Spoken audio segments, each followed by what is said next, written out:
Jharkhand India का hidden GeM. India के पास बहुत कहानियां हैं। इसके दिल में झारखंड पुरानी कहानियां सुनाता है। एक ऐसी जगह जहां झरने चांदी के रिबन की तरह गिरते हैं और जहां आदिवासी ढोल धरती की लय पर बजते हैं। झारखंड प्रकृति और संस्कृति का संगम है। यह उस यात्री को बुलाता है जो सुकून और रोमांच चाहता है। झारखंड में कदम रखना समय में पीछे हटने जैसा है। जंगल प्राचीन जनजातियों के रहस्य बताते हैं और गांव पीढ़ियों से चली आ रही परंपराओं का जश्न मनाते हैं। हवा में अतीत की आत्मा गूंजती है, फिर भी यहां एक जीवंतता है, जीवन की एक नब्ज है जो पूरी तरह से मौजूद है। झारखंड की सुंदरता इसके विरोधाभासों में निहित है। यह एक ऐसी जगह है जहां प्राचीन परंपराएं आधुनिक आकांक्षाओं से मिलती हैं, जहां झरनों की गर्जना पवित्र उपवनों की खामोशी से मिलती है। यह धीमा होने, सुनने, वास्तव में भारत के दिल का अनुभव करने का निमंत्रण है। झारखंड झरनों का देश है। हर एक की अपनी धुन है। चट्टानों से टकराते पानी का गीत, प्रकृति का एक ऐसा संगीत जो आत्मा में गहराई से गूंजता है। हंड्रू फॉल्स, पानी का एक राजसी झरना, बहुत ऊंचाई से गिरता है। इसकी दहाड़ प्रकृति की कच्ची ऊर्जा की एक शक्तिशाली याद दिलाती है। फिर डसाम फॉल्स है। ये रेशमी घूंघट की तरह उतरता है, नाजुक लेकिन शक्तिशाली। पानी धूप में झिलमिलाता है, एक मंत्र मुग्ध कर देने वाला नजारा बनाता है। ये झरने सिर्फ देखने लायक नजारे नहीं हैं, ये पवित्र स्थान हैं, स्थानीय समुदायों द्वारा पूजनीय हैं। जोन्हा फॉल्स का स्थानीय इतिहास में एक विशेष स्थान है। किंवदंती है कि चंद्र देवता ने इसके ठंडे पानी में स्नान किया था। घने जंगलों से घिरा यह झरना एक शांत वातावरण प्रदान करता है।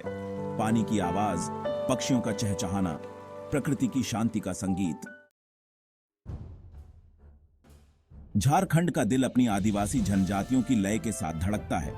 उनकी प्राचीन परंपराएं, जीवंत नृत्य और रंगीन पोशाक सांस्कृतिक विरासत का एक समृद्ध ताना बाना बुनते हैं। जटिल कलाकृति और जीवंत संगीत के लिए जाने जाने वाला संथाल जनजाति खुले हाथों से आगंतुकों का स्वागत करता है। प्रकृति के साथ अपने गहरे संबंध के साथ उरांव जनजाति जीवंत त्योहारों के साथ जीवन का जश्न मनाती है। उनके नृत्य, जो अक्सर जानवरों की गतिविधियों की नकल करते हैं, पर्यावरण के साथ उनके सामंजस्यपूर्ण संबंध का प्रमाण है। मुंडा जनजाति, कुशल कारीगर और कहानीकार, अपनी विरासत को जटिल लकड़ी की नक्काशी और लोक कथाओं के माध्यम से संरक्षित करते हैं। इन आदिवासी परंपराओं का अनुभव करना एक जीवित संग्रहालय में कदम रखने जैसा है। उनके नृत्य केवल प्रदर्शन नहीं है, वे उनके इतिहास, उनके विश्वासों, उनके सार की अभिव्यक्ति हैं। उनके शिल्प केवल स्मृति चिन्ह नहीं है, वे एक समृद्ध सांस्कृतिक विरासत के लिए ठोस संबंध हैं। सेक्शन 4, इको टूरिज्म, धरती पर हल्के कदम। झारखंड इको टूरिज्म को अपना रहा है, एक ऐसा रास्ता जो प्रकृति और संस्कृति दोनों का सम्मान करता है। यह हल्के ढंग से चलने के बारे में है, अपने पीछे पदचिह्नों के अलावा कुछ नहीं छोड़ना और यादें वापस लेना। राज्य इको टूरिज्म पहल से भरा हुआ है, जो यात्रियों को जिम्मेदारी से इसकी सुंदरता का अनुभव करने की अनुमति देता है। ये पहल समुदाय की भागीदारी पर ध्यान केंद्रित करते हैं, स्थानीय ग्रामीण गाइड के रूप में कार्य करते हैं, अपनी भूमि और उसके रहस्यों के बारे में अपना ज्ञान साझा करते हैं। पर्यटक पर्यावरण के अनुकूल आवास में रहते हैं, पर्यावरण पर अपने प्रभाव को कम करते हैं। टिकाऊ प्रथाओं पर जोर दिया जाता है, यह सुनिश्चित करते हुए कि आने वाली पीढ़ियां झारखंड की सुंदरता का आनंद ले सकें। इको टूरिज्म स्थानीय समुदायों को सशक्त बनाता है। यह उनकी सांस्कृतिक विरासत को संरक्षित करते हुए उन्हें आजीविका के अवसर प्रदान करता है। यह एक ऐसी जीव की स्थिति है जहां पर्यटन संरक्षण और विकास का एक साधन बन जाता है। झारखंड का इको टूरिज्म मॉडल अन्य स्थलों के लिए एक प्रेरक उदाहरण के रूप में कार्य करता है। सेक्शन 5, बैलेंसिंग एक्ट, टूरिज्म और ट्रेडिशन। पर्यटन दोधारी तलवार हो सकती है। जबकि यह आर्थिक लाभ लाता है, यह नाजुक संस्कृतियों और पारिस्थितिक तंत्र के लिए भी खतरा पैदा कर सकता है।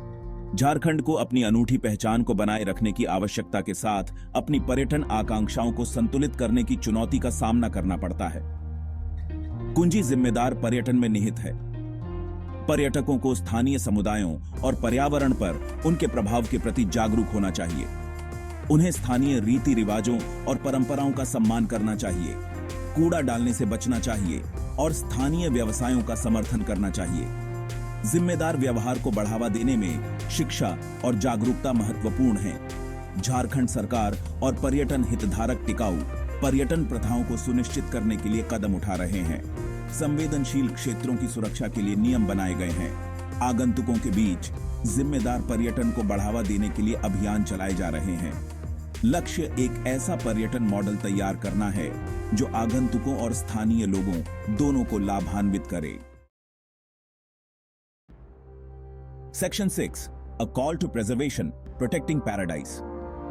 झारखंड उस सुंदरता की याद दिलाता है जो प्रकृति और संस्कृति के सह अस्तित्व में फलती फूलती है। यह ऐसे ठिकानों की रक्षा करने, यह सुनिश्चित करने का आह्वान है कि आने वाली पीढ़ियां उनके जादू का अनुभव कर सकें। झारखंड के प्राकृतिक अजूबों और सांस्कृतिक विरासत को संरक्षित करना केवल एक जिम्मेदारी नहीं है, यह एक सौभाग्य है। हमें इस धरती पर हल्के कदम रखने चाहिए। इसके नाजुक संतुलन पर हमारे प्रभाव के प्रति सचेत रहना चाहिए। हमें झरनों की फुसफुसाहट, आदिवासी ढोल की लय और भूमि की कहानियों को सुनना चाहिए। झारखंड की सुंदरता इसकी प्रामाणिकता, इसकी कच्चाई, किसी प्राचीन और शुद्ध चीज से उसके जुड़ाव में निहित है। आइए हम खुले दिल और खुले दिमाग से जिम्मेदारी से यात्रा करें। आइए हम सीखने, जुड़ने और ऐसे असाधारण स्थानों के संरक्षण में योगदान करने के अवसर को अपनाएं। झारखंड की कहानी एक अनुस्मारक है कि सच्ची सुंदरता सादगी में, सामंजस्य में और प्रकृति और संस्कृति की स्थायी भावना में निहित है।